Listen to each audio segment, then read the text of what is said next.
It's like it combines the cards to the masterpiece. Yeah, it's the and we have husbandos and waifus. The dancer is sexy. Yeah, he is. We should have led with that. I love him. Everything can be turned into a dating sim if you try hard enough. Yeah, it really can. It really can. I'm waiting for that lawnmower simulator crossover. Make the lawnmowers just kiss. Oh, I thought you were going to kiss a lawnmower. But it turned out they were Transformers the whole time. Back to Optimus Prime. Or you're lucky enough to be the artist and the game designer at the same time, and then you those people are too talented. Yeah, they should. Those people need to stop. They need to stop making us look inferior.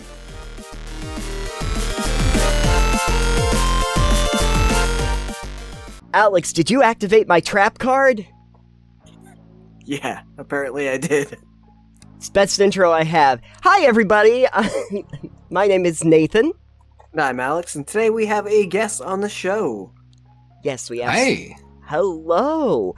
Everyone, I would like to introduce you to Ming from BrotherMing Games, who has a Kickstarter coming out for ReAct, The Arts of War. Ming, thank you for being on.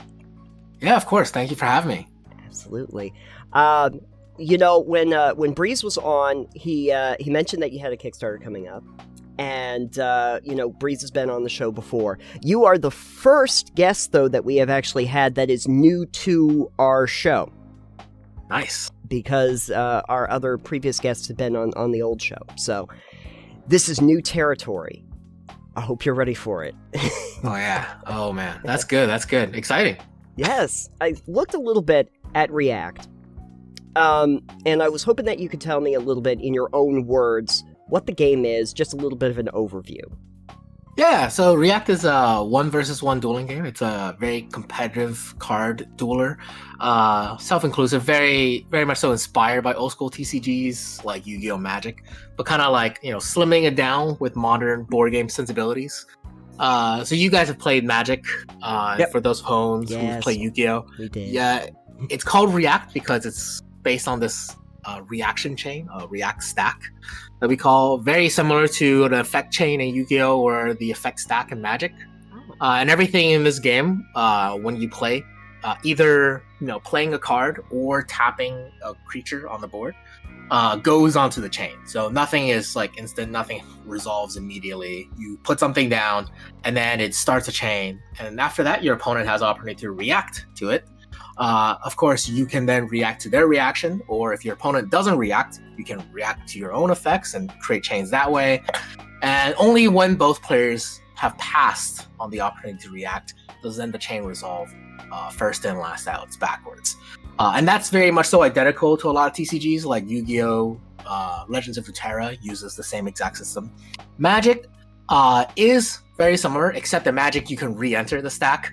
That's the part that we've left out. You cannot re-enter the stack in ReAct because Magic is a little makes it very bloated, very complicated. Sure. So yeah, it's very much the idea is we've combined these old school TCG competitive spirit, like the gameplay, with a very sleek, slim, modern board game design.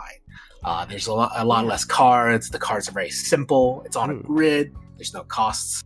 So yeah, you just pick up a character and you go. There's 8 characters in the game. You just pick one to fight. There's no construction. Okay. So how many booster packs do I have to buy? Just one. Just one really big booster pack. One big booster pack. Just the one big booster pack. Great. And it comes in a hard box. Great. Perfect. This is great. Yeah, I was looking at the layout of the game, and I was like, okay, so this is kind of TCG based, but then there's an actual board. It's Yu-Gi-Oh! On a grid. Yeah. It's the reason why is that Yu-Gi-Oh! Magic effects have modern Yu-Gi-Oh! At least has gotten really, really out of hand with how complex it is. Yeah. And not to say that that's not fun. It is very fun. Sure. But we to scope things down and make it really capture the essence of what makes those games click. Yeah. We just made the cards effect super simple, but by putting it onto a 2-dimensional grid, every simple effect has a lot more complex consequences. Like in Yu-Gi-Oh! Magic both, you just summon a monster and it's on your side of the board, and when you attack, you just attack. Your opponent either chooses to block in Magic, or in Yu-Gi-Oh! Just declare a target. In this game, because it's now on a grid, even an effect that just says attack one space away from you, that's there's an added level of complexity that allows us to make the game really, really interesting and puzzly and deep, despite having really simple one-line effects. That Yu-Gi-Oh! Magic can't, because the base system is not very deep. Like the simple rules of Yu-Gi-Oh! Is pretty straightforward. You summon things and they hit each other. Right. But adding that battlefield element to it all of a sudden adds a much more tactical element to it. So everything becomes way more complex despite being simpler. Yeah, I was gonna say that sounds like it adds a lot of tactics to it, where you can kind of exactly. like put your thing here if there something you don't want to touch is over there, for instance. Yeah, like an attack can miss. That's the whole point of our game, is that when your opponent declares an attack, you could potentially dodge out of the way, or even swing your opponent into the space they have attacked, so that when the effect resolves, they end up hitting themselves. And that's something you can't do in Magic, because in Magic you just say this thing attacks, and no matter what happens, it's going to attack. You could destroy it before it attacks, but that attack doesn't. There's not a spatial element to it.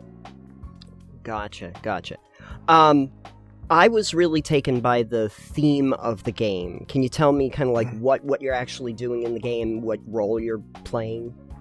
Yeah, I like the theme a lot. It's really like, this is my second original game. My first game was called Sento, Arcade Fighter. It was also a 1v1 dueling game. And the characters in that game you could play as were like, we had a dancer, a chef, a DJ, a magician, and they all fought with crazy magical powers. One of the characters was a hipster. He fought by using vaping. Perfect. He would vape, and then it would create like a smoke screen, right? So I always really liked fighting games where the characters are very wacky. Yeah. Which is like pretty common to, I think, the anime fighting game scene. So ReAct, however, kind of hones in on a single focus, and the idea for ReAct is called The Arts of War, which is a play on the classic art of war, in the sense that you play as a different type of artist. So all 8 characters in the base game are different types of artists. So you have a calligrapher who has like a giant samurai sword, whose sheath is actually an ink brush at the tip. So she's got this giant ink brush that she can like splash her enemies with ink and then summon creatures. Anything she writes turns into spells. We have a dancer. He's like a water dancer, and as he glides around, he's able to summon like these giant beta fish. So the idea for this game, the theme is all the characters are different types of artists with incredible anime fighting powers. A DJ, not a DJ, graffiti tagger who's able to teleport between his different like murals, stuff like that. So it's very much so. The theme is they're artists, but it's very anime. It's like. Yeah, it doesn't need to make sense. I hope there's a sculptor that uses clay golems. Oh yeah, no, you're right on top. That's one of the 8 base characters. He's nice. He's the sculptor. He creates these little clay buddies. Let's see, got here. Yeah, this guy. Oh, nice. He's a very nice little boy. He's got these little clay dudes. But his whole thing is, he's basically that kid who played with ants too much as a kid.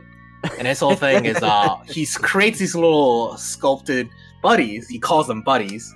And they're really just bombs. They're claymores. Okay. Nice. Well, that makes sense with clay, so... Yeah, so he's like the sadistic kid who played with ants a little bit too much as a kid. And now he's able to create living dolls that he can send out as bombs. I get you. Is one of the artists like MC Escher, where they can just like turn the board over completely and then play on the other side? Oh, that would be great. Great. Like turn it back over. That would be... No, not yet. We have a pretty fun cast, but it's only 8 characters so far. We have I get you. Sculptor, dancer, calligrapher. We also have a painter, a graffiti tagger, a animator, and a tattoo artist. Those are 8. Okay. Nice. Yeah. Excellent.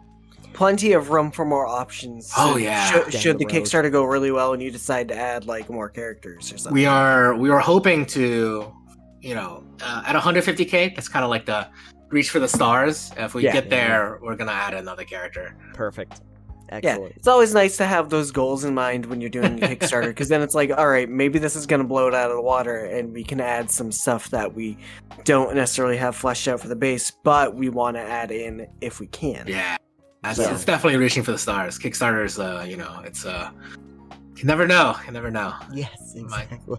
It might raise $10. It might raise 10,000. I don't know. Exactly. Yeah. And then it might do all of that in the last 24 hours too. Yeah. So okay, so you need the MC Escher sort of one, and then you also need I want the Daddist kind of artist where it's just all like hobby horse, just absolute the masterpiece. ridiculous. Yeah, here, the masterpiece are just like blocks of wood. He literally comes with cars that you're supposed to rip up. Yes, yeah. Exactly. It'd be very, very surreal. Yeah, no, this is a legacy artist. You can only play him once. If you want to play him again, buy another pack. Yeah, that's how you get the money in. That's the chaos confetti from Magic. Right? Yeah, exactly. That's Everything so this smart. lands on. That's so smart. Yeah, Does it count if it lands on the player? You just sell people the same pack of cards over and over again. You gotta rip them after every time you've you ripped play. up the old ones. Yeah. It'll come with a little bag of pocket sand too. Just mid-game. Dribble, yes. Perfect. This works. Okay, yeah. Well, we've got some marketing options in the future. Yeah. Exactly. When did you originally come up with the concept to do ReAct? So ReAct was the core game itself was actually designed by another designer, Chris Lin. He and I met at Proto ATL, I think 5 years ago. Okay. This was when I was working a lot on designing my other projects, and I had just signed 4 years ago, maybe, and I just signed my first design Sento over to another publisher. And I, having signed that game, it never got published, in case you were wondering. All right. Having signed that game away, I was looking for something else to do, and I saw his game, and it was he was essentially what he was trying to do. He was make a TCG kill. He was trying to make a game that would, in his mind, kill Yu-Gi-Oh, like all of us did when we first started. I think is pretty common. But the gameplay itself had a really interesting foundation, which was he was like, I'm making Yu-Gi-Oh, but it's on a grid, and it was super, super interesting. Right. So I picked it up with him saying, I would like to develop this further, and we kept working on it. And basically, I wrangled it from this massive TCG down to this card game, which was you just pick a character. There's no construction. Each character had very, very lean set of cards. So I would say it's a process, right? But we met about 4 or 5 years ago. So it's been 4 years in the making. Yeah, it's been about... All of these things take years. Yeah, no, I understand. Then the development time, and then trying to figure out what you're going to do. COVID happened during that. That time, so that kind of takes you a respite in the middle.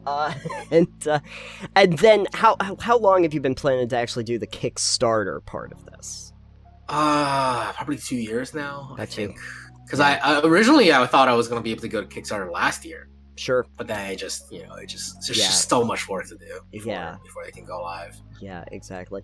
A lot of groundwork. That's what I always hear from people that do the Kickstarters, is there's just so much groundwork that goes in. You can't just throw it up there and just say, hope it does well. They're not going to promote it. You got to do that work on your own. Yeah, no, I my experience with trading card games never really had grids like this. Exactly. And I remember from watching the Yu-Gi-Oh cartoon that there was that one part where all of a sudden they were in the dungeon and Dungeon Dice Monsters. Yeah, the Dungeon Dice Monsters, and I was like, well, now this seems a lot more complex, but also this is kind of neat. Why can't we make more like this? So this isn't that big. This isn't that dungeon. Nah. Yeah. No, it's a pretty simple 5x6 grid. Okay. Excellent. Okay, well, I can wrap my head Dungeon around Dice this. Monster is really cool. I vibe with Dungeon Dice Monster. It's they actually had a collectible toy game to go tie in with it. Sure. I mean, if they make a game, manga, they're gonna monetize it somehow. Sure. But no, it's very similar veins. There really has not been a lot of TCGs that actually leverage the tactics that a grid can provide. A couple has tried. There was a game based on Force of Will that launched 2 years ago, I think, but they haven't. They went to Kickstarter. They ended up going Kickstarter route, but they actually were trying to sell TCG, which is fair. I don't know, man. I don't know if any PC just can to the market. It's so That's a rough Yeah. market to get into. Yeah. Yeah, it's very And very Kickstarter well seems- dominated. Yeah. Kickstarter seems like the wrong way to start a TCG's life cycle. Yeah, trading card games are a very crowded market if that's all you're doing, if you're just doing the actual starter packs and booster packs and that kind of thing. I don't know if it's necessarily that it's crowded, but Yeah. the games that are in the TCG market are behemoths. Well, yeah. It's crowded, but by like 3 different entities. Yeah, new games entering can be rough. I mean, a couple has succeeded, like the Digimon trading card game Yep. did pretty well. My Hero Academia is doing okay right now, but it's also just like, are they making money? I don't think so. I think they're actually No. actively losing money because it's essentially you have to spend a ton of money to capture market share. oh yeah. Yeah, Right. it's a capital like process at that point. They're not Oh yeah. they're not in it for the game. They're in it for the long term. Like, we want to make a bunch of money doing this. Oh yeah. There's so much groundwork though that you have to do when it's a trading card game, because you have to Yeah. get people set up with it to begin with, and then you have to Mhm. figure out how to keep them through there when you keep doing the different expansions and the different packs over the course of time. And so so if you're not already well established in that, it gets very difficult. Exactly, to do. yeah. Yeah. I would say the only TCG, quote unquote, that probably started off not just like by burning a ton of money, being in the red in order to capture market share, Sure. would be oh wow, I even forgot the name. Keyforge. Yeah. Okay. Keyforge. Okay. If you consider Keyforge a TCG, but like I think that's the only one that didn't start off in the red. Like, they were like, here's a concept, yeah. and we're gonna start making money immediately instead of Yeah. spending millions upon millions going Yeah. to conventions, giving away things, hiring, hype people on YouTube. Yeah. A lot of work to get into that market. So when I was looking through some of the stuff for ReAct, I came across a little bit of information where it was the artists themselves. It looks like the actual cards, where it talks about passive and play style on the reference sheet. Oh yeah. and- So all the characters are yeah. different. Yeah. And I was wondering, because from my layman's view, it looks like passive elements are like active mechanical ones, and play styles are more like how you're supposed to play the individual characters. Am I right in that assumption? Can you tell me a little bit more about those dynamics? Yeah, so each character you pick up, for example, here we Sure. have the calligrapher. Okay. She's got her giant katana with a ink brush on the tip. Mm. When you pick her, the first thing you're gonna get is this character sheet. Okay. At the very top, there's gonna be a passive box, and that's just your character's unique abilities. And Sure. her unique ability is how her resources work. And then the playstyle on the bottom is literally just a colloquial explanation of how this character should play. Like, in general, Yes. what you should be watching out for, how for example, the calligrapher, she's a spellcaster, so she stays in the back and she's casting her spells. She's not very mobile. She Okay. can't really dodge attacks very easily. Where on the other hand, the dancer, for example, his whole kit is all about movement. All of his cards allow him to go from one place to the next and swap with other summons. So the playstyle just describes how to play the character, Oh, okay. just to get people into it as quickly as possible. Okay. When I first pick up the game, how much am I really going to need to know, like, right up at the front just to start playing? Is that going to be enough for me, or am I going to have to Oh yeah, know a little bit? Okay. the gameplay itself is pretty dead simple. I would say is Oh, okay. everything, like I said, is either. So there's only 2 types of cards in the game. There's only blue cards and orange cards. Blue cards are intentions, like so. Mm-hmm. And these 2 types of cards in the game, blue cards, There we go. intentions, start a stack. Okay. So on your turn, only the turn player can play these blue cards to start the stack. And then once a blue card hits the stack, your opponent has an opportunity to play a reaction, which are these orange cards. And if your opponent doesn't play a reaction, then you can play a reaction to react to it yourself, etc., etc. Keep building on that stack. And then once both players have finished playing, it resolves backwards. So everything in the game is just those 2 types of cards. Either a blue card that you can play on your turn to start a chain, or a reaction card, which you can play on your opponent's turn or your turn to Okay. build up on a chain. I see. Yeah, and then so general rules wise, there's not many. Everything is based on the cards you actually have. It's just the game is just the rule is just all right. You draw a card every turn. You can play as many cards as you want on your turn. That's really it. And the goal is to deal 3 damage to your opponent. And then everything else is based purely on what your cards say. Every character's cards are different. Every character's passives are different. Every character's unique components are different. Okay. Now, when I was looking through, this was the other thing I really needed to ask you about was masterpieces. Oh yeah, What so are that's those? kind of our like the gimmick, if you so will. Okay. Like kind of like after I've pitched the game, like you sit down, you play, and then I explain that a little bit later. But the idea for a masterpiece is let me see if I can find those cards. The idea is that the theme is the characters are different types of artists. Sure. And so, as you play them, they all have a masterpiece, which is their life's greatest work. Oh man, I can't find it. So it's an ultimate. Basically, it's an Like ultimate. an Oh, there we go. I ultimate. found it. Okay. Yeah, so the idea is that each character has these 3 cards, which are called masterpiece cards, that you can build as you play the game. And as you play the game and progress, you'll be building these masterpiece cards. Oh, okay. These 3 cards then form to complete, that character's masterpiece. This is the calligrapher's masterpiece. Sure. And once you have that, then you unlock your finishing move. So get it. basically, it's a super meter in a fighting game. I see. It's the what is that one creature from Yu-Gi-Oh? Blue Eyes White Dragon? No, it's the So one you had to all have, 3 like, dragons. you had to have, like, Exodia. 5 Exodia, yeah. Yeah. You had to have like the 5 cards to build him. Yeah. So basically, every turn in ReAct, you'll get to progress your masterpiece by one block, right? By 1 card. Gotcha. And then once you get all 3, you finish. There's other ways you can, progress it faster. Sure. But the neat thing about it is that, there's 3 of these cards, right? So you have these 3, and they have to be connected in the correct order. But you and your opponent are competing to connect your own 3 in a 5-card zone. Oh. So there's only 5 zones that you and your okay. opponent share. So it becomes one-dimensional tic-tac-toe. So you Right. can block off your opponent's masterpiece. You can swap 2 cards in order to try to complete your own, Got it. etc., etc. Okay. So yeah, it's a kind of like a side tug of war finishing bar. Yeah. Yeah, that adds a lot more tactical thought process to it too, because instead of just attacking your opponent, you're like, oh no, I don't want him having that finishing. Yeah. You With can that opt masterpiece. to take a few, basically opt to use weaker moves to worry about the masterpiece a little bit more or not. But yeah, it just adds that extra layer that makes the game just a little bit more interesting. I see. Okay. And once I complete the masterpiece, do I just insta-win?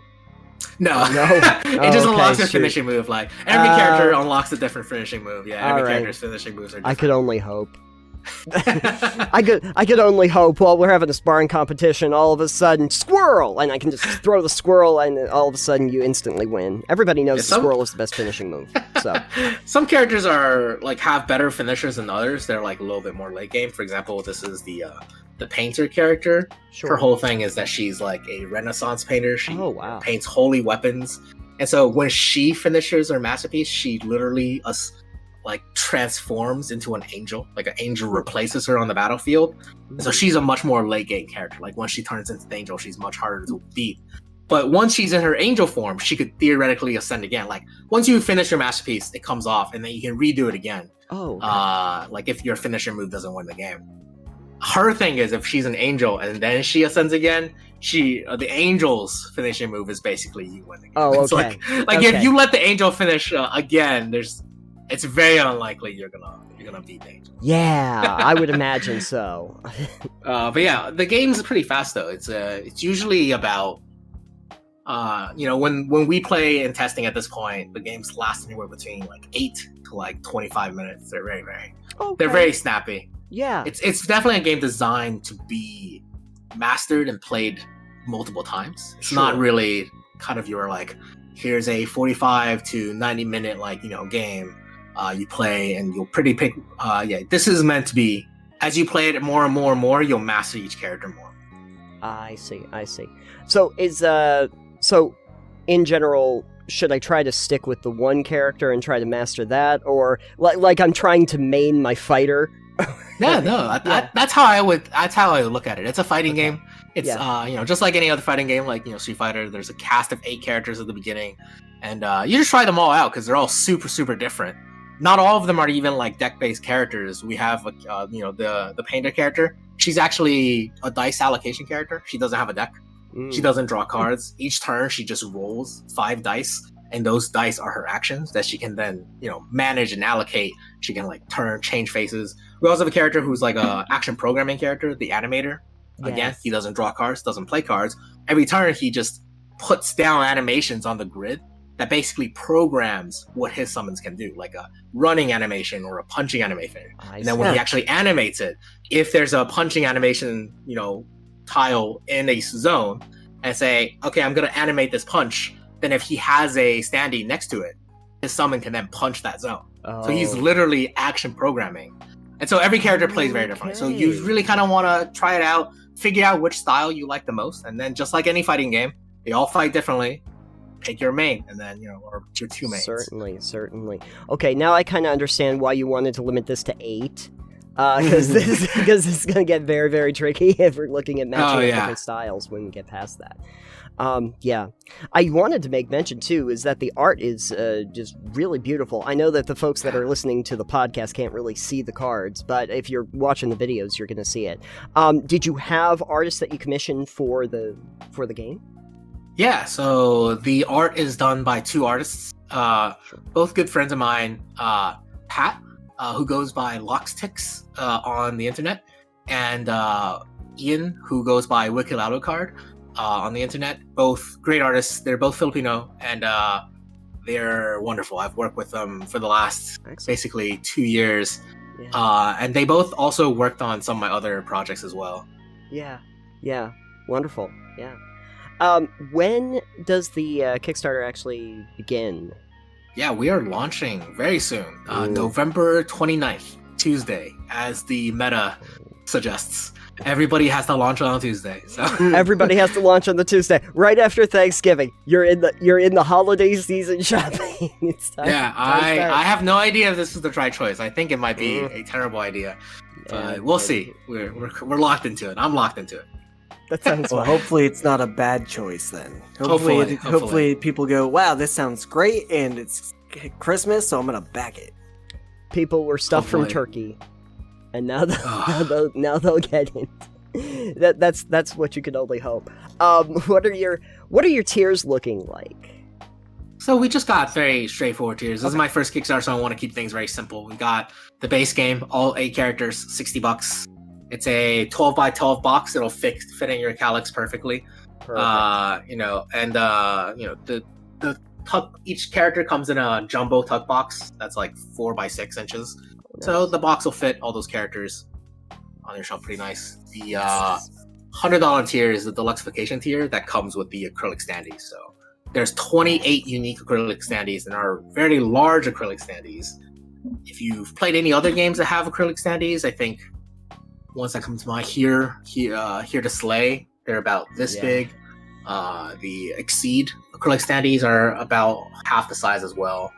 And so it's just, this is kind of like what makes the deluxeification really expensive, but like it's also, I think, really, really nice because we're going with acrylic standees because they're functional. Because one, you can see through them for the board, so you can see the board state very clearly. But also, you can carry tokens on these. So, like for example, if you've token to mark a character, they just go on the character's base, and when they move, it stays with that character. Smart. Nice. Yeah. And normally, on card games, you can put tokens on a card just fine. So that's the base game. The base game, the summons are just cards on a grid, and you can move them with tokens on them, just like Magic, pretty easily. But you pay the $40, you get these very, very sexy acrylic standees, and it'll look very nice. Yeah, and then the only tier above that is just if you really like the art. We have a collector's tier. For another $30, you get an art book and a signed poster. So that's cool. I like that. The poster's gonna be very gorgeous. Yeah, sounds good. So if I end up backing it, if the Kickstarter is successful, how long is it going to take for you to actually print all of those? Do you know? Yeah, no, I think I'm pretty confident in saying that it'll ship by November of 2023. Okay. So this is going to be my 3rd project. This is my 4th project, but I've already fulfilled 2 board games. Sure. They just weren't Kickstarters. They were direct pre-orders through my website. Because they were fan projects. Right. But so I'm pretty confident I know how everything works now. So, and we're pretty much done with the game. The game is pretty much ready to print, like the prototypes and everything printed. So it's at this point, it's just after the Kick campaign ends, we'll spend the first 3 months making sure everything is locked down, and then we'll go to print right after Chinese New Year. So I'm pretty confident we'll deliver by November, if not earlier. Barring any evergreen issues. Yeah. Exactly. Barring any like giant, lockdowns in China again, I think we should be fine. Right. Yeah. As long as a dragon doesn't come down and scorch the earth, you should be okay. Yeah. I'm more worried about the shipping boats getting stuck in the canals again. Ooh boy. Well, okay, that's a more realistic one, Alex. Yeah, okay, fine. barring any giant boats getting stuck in way too narrow canals. Oh yeah, you backing up want shipping that. for weeks. Yeah. Probably freight prices have gone down significantly in the Thankfully, last month, they have gone down. It's thankful. But I was so sad. I was like, dang, I paid. So my first project that I fulfilled, I had it shipped to my dad's warehouse. Like 15 pallets showed up in my dad's warehouse so I can pack them and ship it myself. I'm never doing that again, by the way. I'm gonna use a fulfillment service. I have been using fulfillment services for my other stuff, my Etsy store and stuff like that. But yeah, that freight was 20 grand. Yeah, I think I saw you post about that on Twitter. Oh my god, 18 pallets, 20 grand, almost a whole container, and now it's like 3 to 4 grand, which is what it was 4 or 5 years ago. Yeah. And I was like, oh my god, I paid so much. I was in the red for so long for that project, but I just wasn't gonna wait. I was like, I'm not. It's ready to ship. I'm just gonna ship it, whatever. Yeah. Because everybody was very happy they can get it in their hands faster. So But everybody was like, who knows if it'll ever come down or when it'll come down. So I was convinced that it wasn't gonna come back down. Yeah, here we are.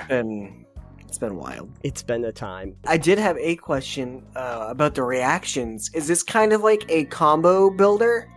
When you do this? You really want to learn how to react to your own abilities. The game really encourages you to react to your own abilities, actually. For example, like the calligrapher has a reaction that allows her to... So her whole thing is, she's got her giant ink brush. She can ink things. She'll put ink tokens on her enemies. And she has a reaction spell, that lets her shove everything that has ink on them one direction. One space in any direction. Oh. And so one thing that she could do is, the obvious use case for that, when you first see this card, is, okay, if my opponent's attacking me, I could put an ink on myself and shove myself out of the way to dodge the attack. Mm-hmm. And then level 2, you might start thinking, okay, if my opponent tries to dodge out of attack, I can drag them back into my attack. And then level 3 is you might realize, oh, you know what? I can attack an empty space. And then I can react to my own attack to shove them into that space. Because again, it's first and last out. The topmost card gets resolved first. So you play that stack. You say, I'm attacking an empty space. Your opponent, they're not going to react to your attack on an empty space. You're not attacking them. And then they pass it back to you. So you react to yourself saying, okay, now you're going to move one space that direction first. And, it might be hard for them to react to that because they're technically not in the space that you're going to attack. So this game is very much so about that reaction chain puzzle plus the grid-based puzzle. So it's very, very like discovery of how these very simple effects can chain together. Yeah. It's kind of like the small wooden sliding puzzles. Yeah, exactly. Except you're attacking. Exactly. It's like, if I move this here, I can move that there and do this and that. Oh wait, I did all this and now I have to deal with the consequence of this all being in the wrong spot. Oh no. You Go back, put chess in Yu-Gi-Oh! No. Now I'll never win. So Ming, we're hoping that ReAct does really well when it launches. Thank you. Launches right around the time that this comes out. So please check it out, and we will have links in the description down below if you want to look at it yourself. You definitely should. If you like card games, board games, and art, this is like the combination of those. It's like it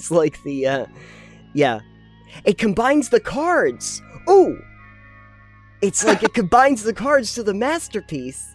It's the and we have husbandos and waifus. The dancer is sexy. Yeah, he is. We should have led with that. I love him. We should have really led with that. That would. Oh well. So Ming. Yes. Yes. that is your That's my name, name. and I'm Nathan, That's my and that's name. Alex. Okay, good. Don't forget it. Okay, we've established that. Great. So you mentioned while we were talking about ReAct about making board game fan games, and I was wondering if you could explain a little bit about what that is and how that process goes. Ooh, well, it is something that I think, I'm obviously not the only one that's ever done it. There's a lot of people who've made fan games for various things, Sure. both video and tabletop.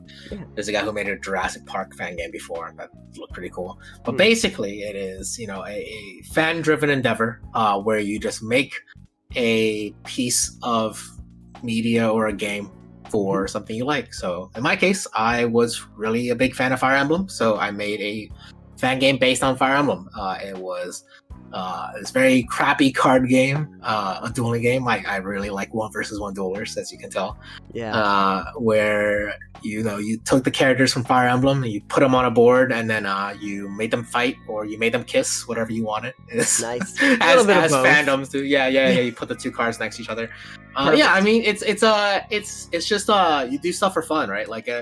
So I basically took all the art from their mobile game, and I printed them out onto cards, gave them stats, abilities, and was just like, yeah, I'm a game designer. And I made it into a print and play. And now, kiss. Yeah. I made them into a print and play, and I uploaded it to Reddit, and then it blew up just a little bit, and then Luke Plunkett, who is a Kotaku writer, Yes. a big soccer fan, and very into shoe culture, even though all his tweets about shoe culture is very angry and mad about shoe culture, which I guess is, if you love something, you're obligated to hate it. Right. Question for clarification: is that actually about shoes? No, yeah, he's really he's a sneakerhead. he's a writer. Yeah, he's a sneakerhead. Yeah. Okay. Basically, Yep. yeah. But Just- every time he I wasn't tweets about shoes, yeah, it's like I wasn't sure if shoe culture was a code name for something else because I No. had never heard that term. Yeah. yeah. Yeah, There's a whole culture of people who collect shoes yeah. as collectibles. Okay. And Don't I don't know if he preset them. actually. That's Yeah, the whole thing. I don't know if he actually collects them, but I know he really likes shoes. Yeah. Because he tweets about them a lot. Oh yeah. But he picked up the game and covered it on Kotaku. So this fan game of mine. Wow. And that kind of made it blow up. And from there, I was like, oh, okay, maybe I can just make games. Like, it doesn't have to be super serious. And people really liked it. Even though, in retrospect, the game was garbage. It was a piece of garbage. It was, Was that your first genuine piece of garbage. It was probably my 3rd card game design at that point. Like, I had been making... I think everybody gets into game design by like wanting to make their own Yu-Gi-Oh clone, and I made several Yu-Gi-Oh clones, and then I made a couple of like deck builders because I got really into this, not Descent, Dominion. I got really into Dominion. I made a deck builder that was isekai themed, as you do as a weeb, but so from there it just kind of took off. I made a couple of fan projects that were not very well known, but I finished them and I'm still very proud of them. I made one based on Darling the Franxx. That was a great anime until the ending. I made one based on Code Geass, which is one of my all-time favorite animes. My entire top shelf is dedicated to Code Geass. It's just, you just make the games. I mostly use screenshots of the characters from the anime and just put them together and made it work. And it was fun. It's a very fun process to just be creative. And then something very magical happened, which was a fan artist who was a fan of one of my games tweeted about it. We're not a fan of he's just an artist. He did fan art of Fire Emblem and tweeted about the game, and I saw the tweet because algorithms somehow, right. And I reached out and was like, hey, do you want to work on the project with me? Do you want to draw some art or the cards? We can put it together. I obviously have no art skills, but we can take your art, we can draw new art, and then put it on the card so that we're not just using card from the game or card from the art from the anime. And he said yes. He was very excited. And then overnight, he dragged like a bunch of his artist buddies into it. Wow. And then like within a week, we had like 12 people drawing fan art to put on cards in this little fan game. Wow. And then it just kind of exploded from there. This was, I want to say 4 or 5 years ago. And that evolved into the first major project called Anna's Roundtable. And that was, at this point, I'm like 7 projects in, but they were all like very small. I always release them as print plays. They were always just released as free print plays. Like you can just, some of them are still live. You can just download them now. Sure. But this was the first one that was like, okay, let's get a bunch of people together doing it, because what I had not really been like familiar with, or I was familiar, but I wasn't part of, was the fanzine community. And for people who are into fandoms, who like anime, they're probably familiar with it. But the fanzine community is essentially the culture of creating zines, or some people call them zines. I don't know why they would say zines. It's definitely zines. Yeah, magazine. It's definitely zines. If you say zines, you're wrong. Yeah. Just kidding. But yeah, it basically the culture of creating, compiling fan art. Not just fan art. It can be fan fiction, art, comics, merch into a package that the group then collectively puts up for sale that people can pre-order, then they produce and ship it to all those fans. And some of these zines get really, really, really large. Like, for example, there's a Fire Emblem Three Houses Tarot project that sold over like 5,000 copies. Wow. There's a Genshin Poker zine that has like 50,000 followers on Twitter, and they sold like, I can't even imagine how many copies of their poker deck they sold. And, the idea is like all these fan artists come together as a collective to create merch like keychains, enamel pins, dice, little figures, acrylic standees, cards, bookmarks, everything, anything you can think of, like handkerchiefs, tote bags, socks, like anything you can think of. Artists will be like, I want that to exist. And if like 20 other people also want it to exist, you can just make it. Sure. Yeah. And so when that kind of culture clashed with my fan game, because all these artists were familiar with making fanzines for Fire Emblem. There's literally hundreds of magazines called fanzines for Fire Emblem. I can pull them off my shelf and just show you all the incredible fan art people have made, fan fictions. They kind of crashed with my board game ideas. And we're like, let's just, a bunch of artists want to make this happen, and a bunch of people want to own it. And then it just went from there. It's a cool experience. It's a very, very, very interesting experience. I don't know how to tell anybody how to get started on it, though. People have asked me. My idea is always just like, just make the game first. Like, the game is fun. Sure. People will like it, and then come in some artists who like games. Yeah. It kind of just evolves from there. Yeah. The first step is actually make a game. I always say, have you made a game yet? And they're like, I have ideas. Exactly. I'm like, you got to make something that's playable first. Yeah.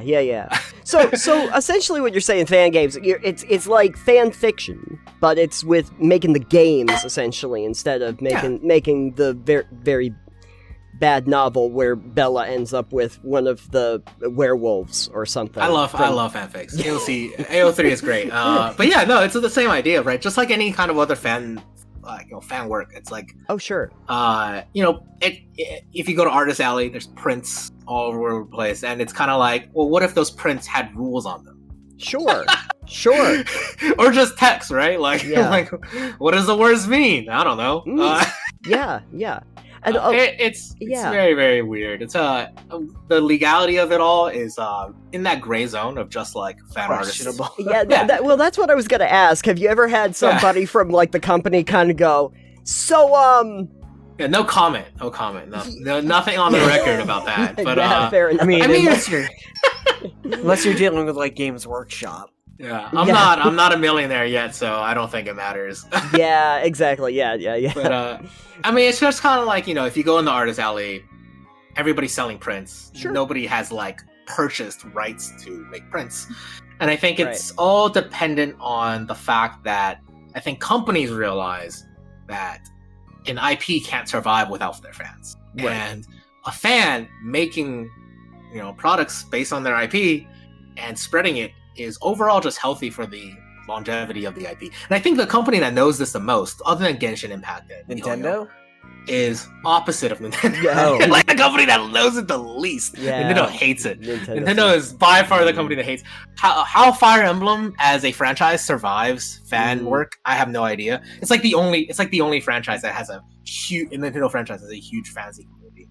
There's a pretty good Legend of Zelda one, but like Fire Emblem has a ton of fan scenes. Like it is an absurd number of fan scenes. Yeah. And I don't know how Nintendo is okay, like has let that slip by because they're so like egregiously not okay with fan work elsewhere. Like, they get litigious over a lot of stuff. Yeah. They sound like they're on the same boat that Games Workshop's on, A little Probably. as far as fan works. And Marvel, like when you do fan Yeah. stuff, everybody has two phrases. Back in the day, this was like I don't know, I don't use Tumblr anymore, but back in the day, the phrase was, "You don't mess with the mouse, and you don't mess with Nintendo."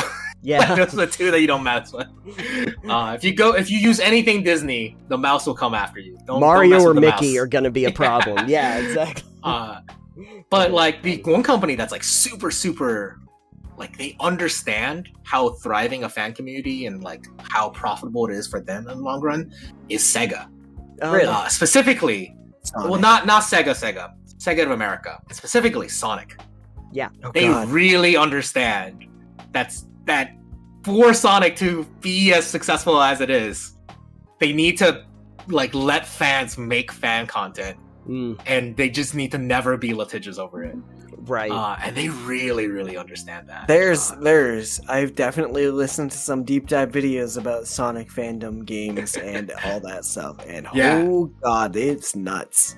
I think it's specifically Sega of America. I don't think it's Sega as a whole, right. because they've made some weird decisions. Like I remember back in the day when Persona 5 first released, they were like not letting people stream the game, which is weird. Because like there was back in the day, like Japan still had a lot of Japanese video companies still like couldn't grasp how like streamers playing their video game on a stream wasn't stealing from them. Yeah. Right? It's the same realm, right? This Right. copyright realm is like if a streamer is playing your video game and broadcasting to a mass audience, are they actually a thief? Right? Right. And I think you and we can agree, no. They Right, give no, you free right. advertising. Yeah. But, you know, some people back in the day, like there's a really easy argument if you want to see it from that frame is, no, they're stealing the experience that you're selling because you're selling an experience. Right. And they're allowing a bunch of people to experience that experience for free. Right. But obviously, there's a lot more nuance to that, and I think Right. the more companies understand that fandom is how you allow something to really grow, Yeah. the better I think the space will be. And I think the rule of thumb is as long as you're not stepping on their toes, you're fine. Exactly. Right? Like, yeah. Nintendo's never gonna make a board game based on Fire Emblem, and if they will, awesome. I'll shut down my operations like that. Give me. Exactly. I want it to exist. That's why I made it, right? Yeah. Yeah, That's like- the only rule of thumb, right? that's Yeah. the weird world of like Pokemon fan games. Yes, It's like that's the you- thing. It's like people love the games and they want to make fan games to show their dedication and their thoughts on it, and then Nintendo's like, you can't do that. And I understand you have to protect your IP. That's a whole other argument to talk about. That we That's have like the talked one about. rule of thumb. It's like, well, they make a video game. Yeah. You can't Right. also make a video game. Like that is like you're directly competing, right? Yeah, But, like, don't you make know, something competing. Yeah, Right. And basically, as long as that's the case, most companies won't care because you're not costing them anything, right? Yeah. You're not taking away opportunity costs. It's only once they realize they want to make the thing that you're making that they have really any right to say don't make it. Right. In my opinion, obviously, Yeah. legally speaking, they can do whatever they want. They can just be like, no, Right. just strike you with the mouse hammer. Certainly. And if they are going to get into that space, they will be the first ones to tell you that they're going to get into that space. I remember when KOTOR was gonna they had a fan made KOTOR remake. And and that was like big, and people were like, "Oh, this is sweet." And eventually, I guess EA owns that now, and they're kind of like going, "Guys, you're gonna have to not do this." And everyone was like, "Why? You're not gonna do a KOTOR?" Well, actually, Yeah, that's the same People thing. were with, like, so hyped for Knights Old Republic re-release, I think. yeah, But then I don't think they did it very well. probably not. I don't think. Same thing with like World of Warcraft when they had the classic servers Yeah. that people had made, and WoW went, hey, you need to shut those down. But then they took the people that worked on the Right. classic servers and were like, bye, will you help us work on this so we can do it right? Right. Yeah. And now people play classic and it's huge, you know. Same thing. It's I'm like, surprised at how big the official WoW Classic servers are. Like, it's pretty popular, despite. I mean, I watch the streams and I'm like, this sounds like work. Well, It's a yeah. grind. WoW was always kind of work to me. You know, I remember my time with WoW. I was like, wow. Surprised they don't pay me to play this. Yeah, the nostalgia goggles has to be really strong for this to be working Yeah. somehow. Like, Yeah. you want to do this? I mean, Yeah. their classic servers are finally up to the place where I was playing it originally Old game. with It's old like game. Wrath of the Lich King, I think is what they're Such up to. old game. Yeah, yeah. it really is. How old are you guys actually? Oh, I never tell. I never asked him at his age. I'm 30. I just hit the big That- 3-0. That's so. well, yeah. you know what? I have a milestone. I'm 4-0. I hit the 4-0. Ooh, mark. big to hit. I'm I right in the hate middle. that. I'm turning 35 next month. There so. you go. So we've got that like nice. This is a nice Yeah. grayscale. We got scale. We It's got like scale. the going hair on. that I have on my beard. Yes, exactly. It's you see the grayscale right across it now. That's okay. We all get there eventually. No, talking about Sonic too. I found out someone once told me is that if you just put in your name into like a Google search with the hedgehog after it, someone has Yes. made an original art piece of you as a hedgehog. Somebody and- has named their Sonic OC with your name already at this point, for sure. And I did find, for the record, I found a Nathan the Hedgehog. I bet there's several Nathan then. Yeah. I found one I really liked. so it's like yeah, that's gonna just be that canonically that is what I'm going to be. I don't think Just there's find one from Sonic.exe and you'll be good. Yeah, exactly. There's definitely no other fandom that's as thriving as Sonic, especially with the Oh, yeah. release of a Sonic game that's actually okay. Everybody's Certainly. super excited. Oh, Frontiers? Yeah, it's actually good. So they're like, "Whoa, 10 out of 10." Yeah. 'Cause I mean, that's I- how it is, right? You're the thing you love is good. It's immediately like Code Geass, again, my favorite anime, is a 10 out of 10 for me. Well, most people would be like, it's kind of trashy, but like, it's so I haven't Right, seen so it in a while, It's so so good. I don't think He's- Nathan's ever seen it. He doesn't really do anime so much. So. Teenage angst has never been better. You mix teenage angst and giant robots. It's amazing. Oh, beautiful. Evangelion. Oh, yeah, that's exactly. good. You Yeah. know, We talked about all that with Breeze on the last on the one. last one. I can't talk to Breeze about anime. He's too snobby for me, man. He's too purist. I enjoy some trash. You know, I can Sure. you know. I don't know if you watched that one, but we did do it like to giant robots in media. Yeah, And yeah. Nathan pulled out a top 10 list. Yeah. Oh, yeah. He probably tore that apart. Oh, he Yeah. loved Yeah, that yeah. one. Yeah, It that was was it's fun. from Gizmodo. He loved that. Oh. That's good stuff. Man. What was number 1? Optimus Prime? Yeah. No! Oh no! Oh god!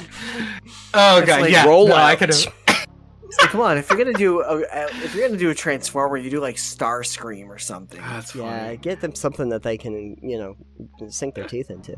The one other thing that I was wondering too, Ming, to get back on topic eventually. but, This is why we don't do the hour-long single segment, Exactly. single topic episodes. We had to anymore get like we used focused. to. Yeah, exactly. But when you were talking about like the fan games, and I started to think about fan fiction, the next thing that comes across is that a lot of those fiction projects, the fan projects, ended up becoming their own thing, where they eventually used those elements and they created their own stories that became original IPs. Have you found that some of like your original fan games ended up informing some of the games that you've made past that? It definitely. I mean, as a game designer, they've definitely been learning blocks for sure. Like I've, I can look back on every single one of my old designs and point out why they were bad. But maybe in the long run, the ultimate lesson is even if the game is not a 10 out of 10, if somebody enjoys it, that's really all that matters. Yeah. But I think every game designer will hate their own games after a couple years. So I don't know. Sure. So I definitely think in that way, they've informed me of what works in games, like how to make a game more streamlined, more, approachable, less clunky. far as like that transition for some fanfiction has had in success, like Twilight, obviously. No, not even close. Not for me personally. Obviously. No. Maybe I'm not there yet, but Fair enough. I'm only launching my first original game, and as far as like, I've learned a ton of lessons from how to playtest, how to write good words, how to like make sure the games are like streamlined. But no, it's every game is different, and no. But even with fanfictions, though, I think those success stories are definitely exceptions. They're like one in a million. I think people don't realize, unless they like are an active AO3 user, how many fanfics there are. Oh yeah. It's kind of insane. Yeah. And it's kind of insane. And it's interesting because you mentioned Twilight, because that's the first thing I think of when I think of fan fiction. But it's the most famous one. It is, and to her credit, 50 Shades of Grey. Yeah, exactly. 50 Shades of Grey came out of that. Right. But to her credit, Stephanie Meyer never got litigious about any of it. Basically, it's just like, all right. I think fanfiction has a. Oh, there you are. Yep. I think fanfiction has a healthier. I think. Fan art and fanfiction has always had a pretty healthy, I think, relationship with their original owners. Yeah. At least as far as I can remember. Maybe I'm not old enough to realize, but. Don't. Yeah. Well, I certainly hope so, but. I had a thought pop into my head before my Wi-Fi dropped out for a second there. That's fine. Apparently. I was going to say, while you were talking there, Ming, I was thinking, what if we take your ReAct game and make a fan game of ReAct, but instead of you fighting, you have to make the artist kiss? Oh, I would love that. I would love that great. so much. That's really good. I plan on putting out a pretty like clear fan case like use statement, just to be like, hey, if you want to make anything using my characters and you want to sell it, go for it. I don't care. Do it. It will never bother me. Like I think the people who get overprotective of their creations completely misunderstand the point of creating. So I hope somebody make my characters kiss. That would be great. That's like the ultimate honor. I think anybody who creates an original character, OC artists, their greatest like nothing would make them happier than see somebody else make their characters kiss or even fuck. I'd be like, oh my god, thank you. Let's do it. Let's do it. Like, most creators are like some creators like are fully embraced it. Like Yoko Taro is probably the most famous ones. Like Like I think that's a real reason why I think I create. I want to see people embrace my things however they want. Making my characters kiss would be top of the list. Suddenly there's slash fic of it. I hope so. Alex, give it to me. Alex, you know what you're talking about. You're talking about the Rivals of Ether to Lovers of Ether. God. Change over is what you just did. Yeah, that's true. Turned a fighting game into a dating sim. Good job. I think the only instance of a fan board game, now that I think about it, in the same vein with fanfictions, was My Little Scythe. That was a thing that they made. My Little Pony's version of Scythe that Stonemaier actually decided to reach out and license and make it into a My Little Scythe, which was incredible. Insane. I remember when that story came around. This was actually happening right when I just started pitching my first game, Sento, the first fighting game, before it was signed. And I remember talking to these other publishers, and they were like, Stonemeier's insane. And I was like, no, you guys aren't. Like, this is how you create a long-term relationship with your fans. Like, you cannot turn away the people who are most excited about your product. Like, how dare you kill their excitement, right? Like, there's nothing worse you can do for your own creations than to tell somebody who loves it so much that they want to just make their own thing that no, one, you can't do it, and two, you definitely can't make money from it. Like, that is the worst idea you could do. Oh yeah. The other thing I was thinking of was what we need to see more of now are like creepypastas turned into like, games. The old Pokemon creepypastas were like I love those so much. We could make a dating sim out of creepypastas. Everyone wants to date Jeff the Killer. They wrote tons of fanfics about it. No, what you do is Jeff the Killer and Slender Man go on a date. We already had an episode about Slender Clown. Well, you know, Everything can be a more. creepy. Everything can be turned into a dating sim if you try hard enough. Yeah, it really Yes. can. It really can. I'm waiting for that lawnmower simulator crossover. Make the lawnmowers just kiss. Oh, I thought you I were saw going to kiss it. a lawnmower. But saw it your turned out they Doki were Doki. Transformers the whole time. Back to Optimus Prime. Optimus You saw Trim. our Doki Doki. Yeah, the Pokemon Doki Doki Charmander Yeah. thumbnail. That was great. Yuri Million. That is a sticker in the Discord server. Yuri Oh, that's Million. amazing. Nice. I asked for a mashup of Charmeleon and Yuri. I figured I'd get Charmeleon's face on Yuri's body. Other Did way not around. get that. You got the other way around. I think it's a bit more terrifying the way we got it. Yuri. Yeah. That that's was a good game. That Doki Doki Literature Cup. That's a game. Nathan did not enjoy it. You did not? Did you play through it, or did you or watch through it? I did. I played through it on stream. The entire time I was like, oh, I'm playing a dating sim. And then it gets like super weird and I'm like, what's going on? And by I think the thing that killed it for me, this is what actually killed it for me, Ming. From the very beginning, because like I got the feeling like they said psychological horror and it's like, something's weird's gonna happen. I just know it. But the thing is, from the beginning, I kept telling Alex and everybody that was watching, it's like, okay, go in for Monica. And they kept going, well, no, you can't have Monica. Monica's too cool. You don't even have an option for Monica. And I'm like, still gonna say I'm gonna try to get to Monica. So by the end of the game, you're just kind of like going, this is fine. Just Monica. Yeah. What's the problem? I don't know. The other one that's like a very famous beta Switch one is the Hatobu Boyfriend. Oh, which I also tried playing. That one has a pretty good beta Switch because I actually did not know there would be a beta Switch the first time I played it. No. And going into it that way, I was so like, I feel like it was like a life event for me. Yeah. Like a core memory of like playing it without realizing it wasn't just a silly game about dating birds. And I was like forever scarred. Yeah. I think Nathan's favorite was when he played Lovers of Aether. It's still the best dating I've sim never of played all this. I have to time. look at this. Oh, it's free. You can bet. They put literally Dan Fornace put it out as an April Fool's joke on Steam, and it's.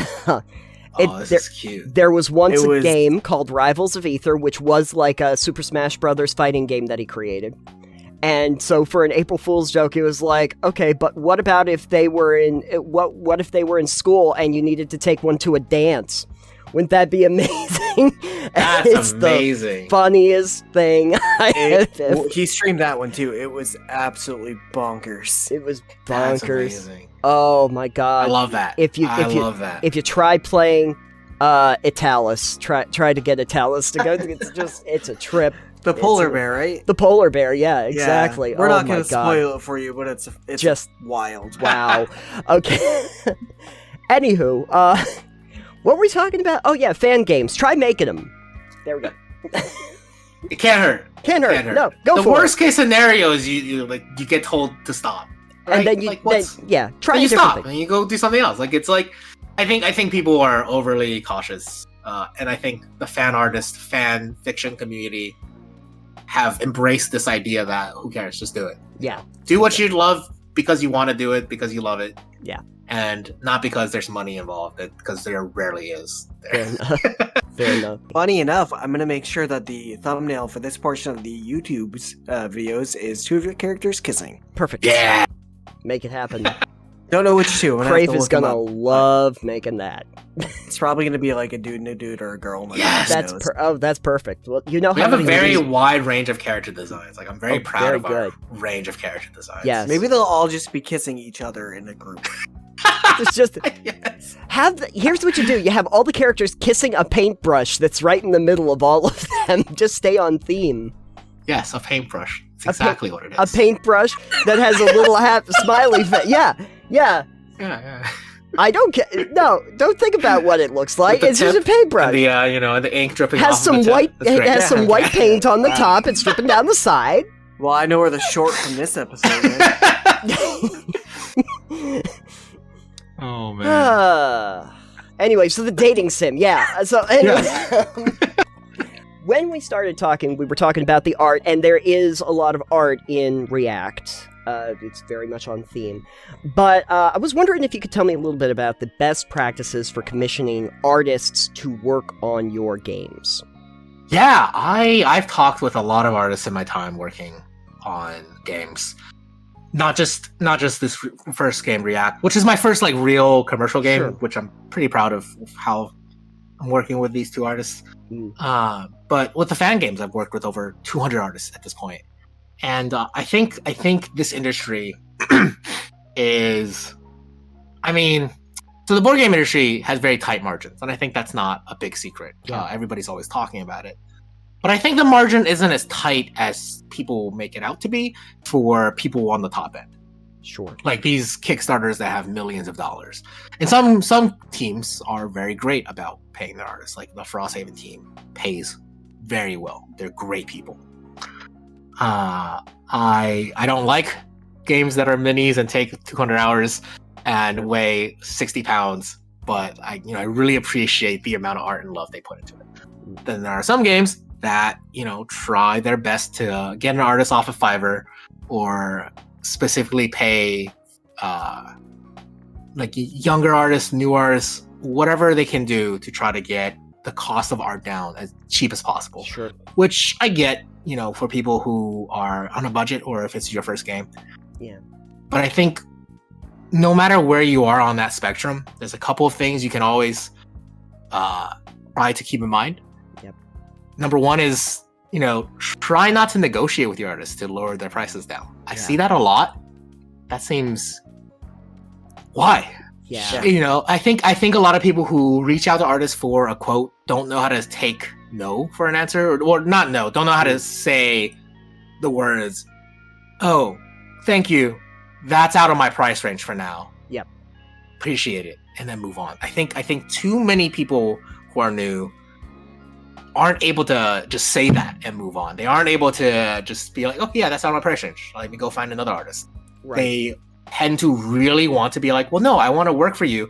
This is a great opportunity. Like, why can't you lower your price for me? I think that is mistake number one. Yeah. I think mistake number two is not understanding art is not like traditional work, and that it's not exactly a per hour work.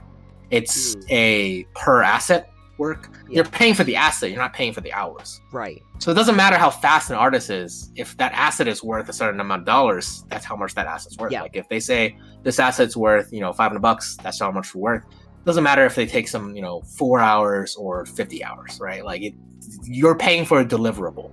Right. And I think those are probably the two biggest mistakes I see with artists, with people who are commissioning artists for the first time. But yeah, I think it's just a matter of like be kind. Like it feels like very obvious things to say, but like Sure. this industry really, really does not pay artists nearly enough. And I don't think I'm paying my artists like the biggest amount that I could, but there is a scale, right? Like if your company is making a ton of money off of the art, then you should realize that, and hopefully the artists you're commissioning are also mature enough to see that, right? For example, if like a big company like Sega or like Konami or whatever reach out to you and make a commission, you should recognize that this is a commission coming from a very large company, and thus your value should be determined by how much value they're going to generate. And of course, if it's a commission for personal use, it's like, hey, I want a picture drawn for me to use as a profile picture, or like, Sure. whatever, on a wedding invitation. Sure. Like obviously that goes into it as well. It's like, well, you're not going to be paying $3,000 for a single picture that's only going on a wedding invitation. You're not making money off of it, right? Exactly. So there's a big range. Thing. there's a big range here. But I think as long as when you go out, if you're a designer listening to this, or if you're a publisher, you go out to reach your artist, learn to just say, this is out of my price range, and move on. I think that's the number one thing. Like, Yeah. I think that people who aren't able to do that are the worst. Like that's the number one thing you need to get over. Yeah. I've commissioned art before, And my process, well, mostly I knew the artist, so I was like, hey, I was wondering if you could draw my character from D&D, because I was playing at the time in the campaign. And I was like, how much is it? And then he told me, and I was like, oh, okay. That was my experience. It's like, if he had given me a really high number, and I'd be like, I guess I can't do that right now, or what else do you offer? But again, he's a professional artist. I kind of figured that I'd be paying money for it. I wouldn't have asked him if it was, if that wasn't the case. Can you do me a favor and just kind of, Yeah, could you just do this for like free? I love exposure. It's better than free. I've seen so many people that are kind of like going, why are you negotiating with me? I've seen a lot of artists, especially online, that have said, no, I'm gonna give you a list of my prices. So here's the prices, guys. That's what this is all for. Yeah. And there's two things that you can you could trade with somebody for anything. It's money and interest, right? Yes. An artist might be interested in the work, which might mean you have to pay them less. But if you're commissioning for like your original character or your original IP, whatever, like you're making a board game, they're not interested in it. Like, right. You're paying them to be interested in it, right? Like, exactly. There's no way they're going to give you a discount. But that's why a lot of artists offer discounts on fan art. They're like, hey, this is my favorite series, and if you commission me to draw a character from that series, I'll, lower the price. Because they're like, I probably would have drawn that character eventually anyways, because I like that character. Right. But I would love to be paid for it. And, the commission usually is more just I want to see this character become fan arted. Like, I want that to exist. Certainly. And that kind of ties back in with my fan game. I think, like, when that kind of all just got started, it was with zines in general. It's an artist driven initiative, right? Mm-hmm. And so I don't think anybody expects to be paid as if they're working on a commercial project, because they get to pick.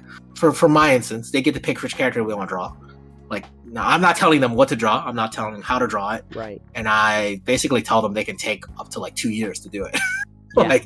And so it's, and then they get the thing that they drew in the final project. And I think that's pretty standard with all these fanzines. Either the profit is split in parts, or you get a payout. But that's like not the same as like a commercial product, right? Like with original characters, you're not drawing your favorite anime character. And it is surprising to see some of these prices. Like, I've seen board games where each illustration only costs them like $50. I'm like, what the fuck? Yeah. And they're like very excited to tell me. I was like, yeah, it's super cheap. Like, I found this artist off Fiverr, or like, yeah, this artist, lives in Singapore. I'm like, this is not, there's a problem here. Like, you can't, that's not justifiable. Mm. And they're like, yeah, they just graduated college. I'm like, I get it. But like, 1 or 2 pieces, maybe. But if you're having them illustrate 50, 20, 30 pieces, the money needs to be translated for a commercial product. That's really what it is, right? Right. Yeah. And people need to be aware that it's a commercial product. Like you like right up at the front. Yeah. I mean, I think I remember back in the day hearing like Magic the Gathering paid like $600 for a card illustration. It's like, what the hell? $600 for a single card, and they don't even get the cards. Yeah. Like, even now, that's actually the same. They probably get paid a little bit better. I don't know if it's a lot better. I don't think so. I think Magic now has mostly in-house artists anyways. I think so. Yeah. Just I remember a long time they ago have to do illustrating for. Yeah. Yeah, but I remember like somebody said they got paid $600 for illustration, and they don't get a copy of the card. They have to actually go buy the cards. Oh, God. That card's actually the funnier part, but I think that's standard. They don't just print off an extra copy of the card to give them. They print off like prototype print for like test prints and stuff. Sure. I think that's so funny. You don't get the card you drew. I'm sure they get one somehow or another. A friend or somebody passes them a copy, but they don't officially just print the art off themselves. Yeah, they don't get an official free copy. Maybe you get it for so funny. Maybe you get it for free if it's like a common, but if it's a rare, you got it. Well, if it's a common, somebody probably just has a stack lying somewhere, and they just take them. Yeah, you have to do. Oh, no, sorry, it's the rare type. You got to find those in the packs. Yeah. Sorry, you got to spend $600 to get it. You got. That's an extreme example, but like a lot of RPG books, for example, just they don't pay that well when it's like third party, like you're getting like random artists, like you're not but like I think that's why some of these bigger projects just have a dedicated onboard artist, like they're just part of the project. Right. Or you're lucky enough to be the artist and the game designer at the same time, and then those people are too talented. Yeah, those people need to stop. They need to stop making us look inferior. Yeah, like Toby Fox, how dare you know how to do everything? How can you make music, make art, make a video game, and do marketing, and be a genius? Like how is it possible? And you're funny. What? That's not fair. Why does Concerned Ape make the whole thing? I don't understand. How is he so talented? That's just not fair. It's not right. I'm still buying Haunted Chocolatier, but it doesn't mean that I'm happy. I'm so excited for it. Yeah, it's so good. He made a board game. What are you doing? Where do you get all this? Okay, his friend helped him design it, but still, like, you have so much talent. Still, one person. My God. Share some of that talent around. Yeah, exactly. I understand it took you a long time to make it, but even still. It's too impressive. Yeah, too exactly. impressive. They're mind-blowing. Those are truly mind-blowing people. My God. Yeah, no, I'm looking forward to Haunted Chocolatier. Alex has no idea what we're talking about. But it's so cute. It looks great. Oh my God. Alex, you know Stardew Valley? Yeah, okay. Okay, guy that made Stardew Valley, new game. Okay. Building a new game. You get to have you're a chocolatier. And it's a haunted town. And you get to make your own chocolate. You get little ghosts that help you make chocolate. You get ghosts that help you make chocolates. Does it play like Stardew Valley? Probably. We have no idea. Maybe. Well, probably. It's got some probably. It doesn't play. If it doesn't play plays like a different game, he'll probably be happy. I might try it. Yeah, exactly. I wasn't a Stardew Valley fan, so. It's one of my favorite games. You just didn't install the right games. Mods. Yeah, probably. Same with Minecraft. I had no mods. Still one of my favorite games. Oh, that's great. It's a great game. I'm a big fan of that genre, though, so that's kind of. Oh yeah, the life sims. Yeah. I played Harvest Moon back in the day on Game Boy Advance and Game Boy, like when I was real young, so I got into it pretty early. Yeah. I think the first one was on Game Boy Advance that I played. Probably. Friends of Mineral Town, I think, or something like that. I remember Friends of Mineral Town. Yeah. The one with the 8 like little spirits or 7 little spirits. I forgot. That was a long time ago. But the one I'm really into now is Rune Factory. Like I'm super into. I was gonna say, Rune Factory. I think I have that on my wish list. Rune Factory is great. Rune Factory is so good. I played Satisfactory. Satisfactory, yeah, I know you like Satisfactory a lot. I haven't played in a while, but it's good. Yeah, no, I played one of the old versions of Rune Factory, the one that was on the Wii, I want to say. I don't remember which one it was, but I like the idea of having the combat and have that interspersed with the farming and all of that, which is probably the reason I like Stardew Valley so much. It's the same general idea. And I finally got a chance to play Coral Island. I've heard finally come out. That was cute. I've heard that one's good. I was an early backer for it, so I finally got to it. Give it a little time. They haven't put all the features in yet. But it's a process. It's a process. It's coming along real nice, but it's not quite. It's got some more features. It's still at the part where like you'll go to the festivals and they'll like say, you'll be able to do this once the developers put it in. Like there's a little note right in there. Like, oh, the stock pot. I remember this from Stardew Valley. I put my this will be ready when the developers get to it. Sorry. Oh, okay. I get you. But anyway. Okay. So, in general, if I'm commissioning an artist... Oh, yes. If I'm commissioning an artist, I don't haggle with the price. And definitely make sure that they know that what kind of usage it's going to be for. Yeah. And don't think of it in terms of time frame, but as the piece itself. Yes. You're not paying for their time. You're paying for an asset. I think that's the number one thing. Got it. Because I've heard horror stories of people being like if they draw the art too quickly, the person will be like, oh, well, that didn't take you that long. Like, how about would you be okay with doing more of these, for a lower price? I'm like, it doesn't matter how fast. Right. Yeah. It's the asset, Yeah. Fair enough. Definitely don't, if your artist streams, don't go on their stream asking why they're not working on your art. Like, oh jeez. Oh wow, my God! I've seen it happen. My God, that's that's not a good thing to do. That's not going to make it faster. That's not going to make it faster. Oh my god. Okay. Well, good advice for anyone who might be listening right now and was thinking about commissioning some art. Hopefully not our brand designer, because we can't afford our brand designer. Let's put it to you that way. If it wasn't for the fact that Crave specifically said that she would make all of the stuff, we wouldn't be able to pay Crave. That's sometimes marriage has advantages. Yes, like your graphic designer. Yeah, I'm married to an auditor, an accountant, but I do her taxes, so sometimes it works the other way. Sometimes I can't do art, so.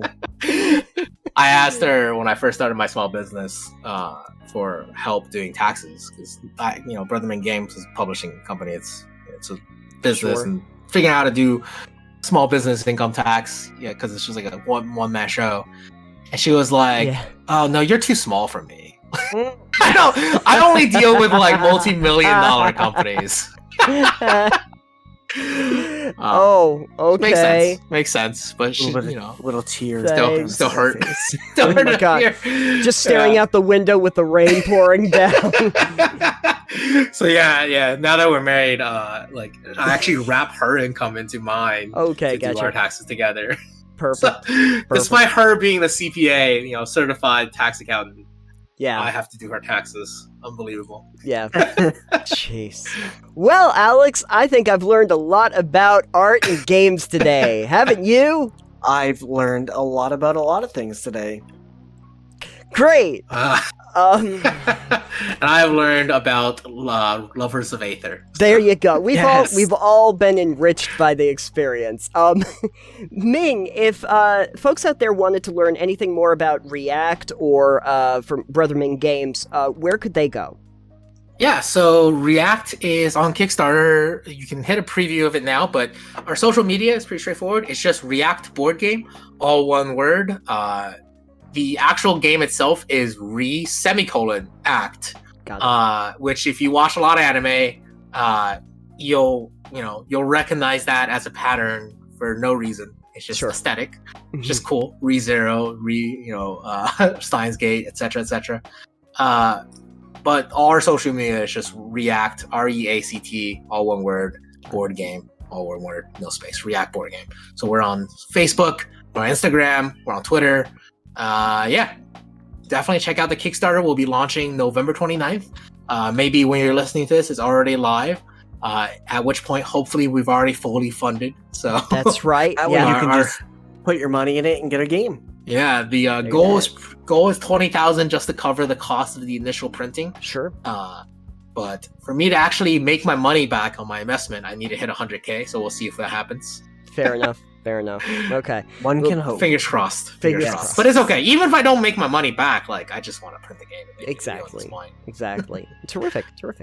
Alex, if they wanted to find out more information about Total Pebble Knockdown, where could they go?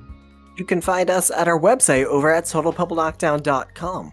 That's right, and if you click on the little Patreon button, you can even get some of the full episodes in video form before any of the individual segments come out, as well as early releases of the other stuff that we have on the site, like Titanium Mine and Creatures, when those come out as well.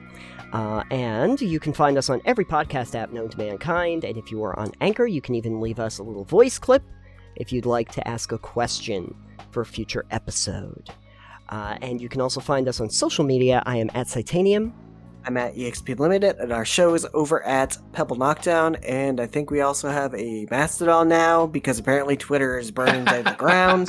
It's a tire fire, and not the tire fire that we wanted to be on, but don't know how much we got, but I made it. But yes, and I'm trying to make an Instagram too. I'm looking into doing that, so I'll let you know if I do it, guys. I'll try. I'll do what I can. At least it would let us to have the cover art in places where it could be seen. So that would be good for the individual segments. Yes. But anyway, so thank you for joining us. Thank you, Ming, for joining us on this episode. Yes, our first new guest on our new podcast that is now a year old. So yeah, that's been fun. The new-ish podcast. The podcast is now a year old. The podcast is now our a year old old. podcast was 300 episodes deep. So Yeah, we're gonna rebuild. There's a rebuilding process. Congratulations on the 1 year. Thank Thanks. you. Thank you so much. I spent the first year figuring out the format. Yeah, exactly. It's good. That's you how know. these go. Oh yeah. By like episode 50, you find your voice. I'm pretty sure that's how this works. Thank you very much, and thank you for telling us about art and about Yu-Gi-Oh on a board and about fan games. I've learned so many things today. And with that said, thank you to all of you for listening to the show, and we will see you on the next episode. Goodbye for now. Bye. Bye.